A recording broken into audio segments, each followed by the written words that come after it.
वळूया आता पुढच्या बातमीकडे। पिंपरी चिंचवडमध्ये काल दिवसभरात आणि रात्रीतनं काही गुन्हेगारीच्या घटना घडल्यात। यामुळे शहरातील कायदा सुव्यवस्थेबाबत प्रश्नचिन्ह उभं राहिलंय। पिंपरीतील आकुर्डी गावठण परिसरामध्ये दहशत पसरवण्याच्या उद्देशानं सराईत गुंडाच्या टोळीनं हवेत गोळीबार केला।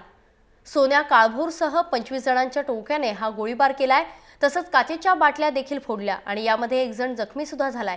बुधवारी सायंकाळी 7:30च्या सुमाराला ही घटना घडली आहे। सोन्या काळभोर हा सराईत गुंड असून 15 दिवसांपूर्वीच तो तुरुंगातून सुटून आलाय।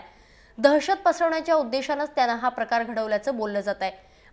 या घटनेमुळे परिसरामध्ये मात्र घबराटीचं वातावरण आहे। त्यासोबतच पिंपरीतल्या आंबेडकर कॉलनीतही काल गोळीबार झालाय। पत्नीसोबत अनैतिक संबंध असल्याच्या संशयावरून एका तरुणावर गोळीबार करण्यात आला होता। या प्रकरणातले 3ही आरोपी फरार आहेत।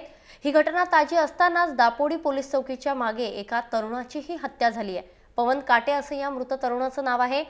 दापोडीतल्या शिवाजी चौकामध्ये व्यवसाय करण्याच्या वादातनं ही हत्या झाली आहे। आरोपी तुषार कांबळे आणि रवी कांबळे हे दोघंही फरार आहेत।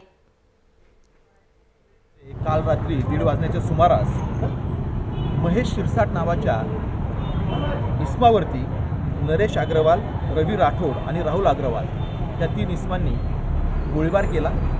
त्यांनी एकूण 3 राऊंड फायर केले। या 3ही आरोपींना अटक करण्यात आलेली आहे आणि त्या गुन्ह्याचा तपास चालू आहे। तसेच आज सायंकाळी 7:30 वाजता आकुर्डी गावठण हद्दीमध्ये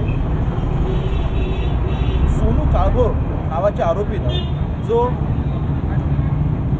नोव्हेंबर 2011 पासून जेलमध्ये होता आणि 15 दिवसापूर्वी तो जेलमधून सुटलेला आहे, त्याने हवेमध्ये 2 राऊंड फायर केले आणि 1 राऊंड समोर फायर केलेला आहे। सदर बाबत गुन्हा दाखल करून तपासाचं काम चालू आहे।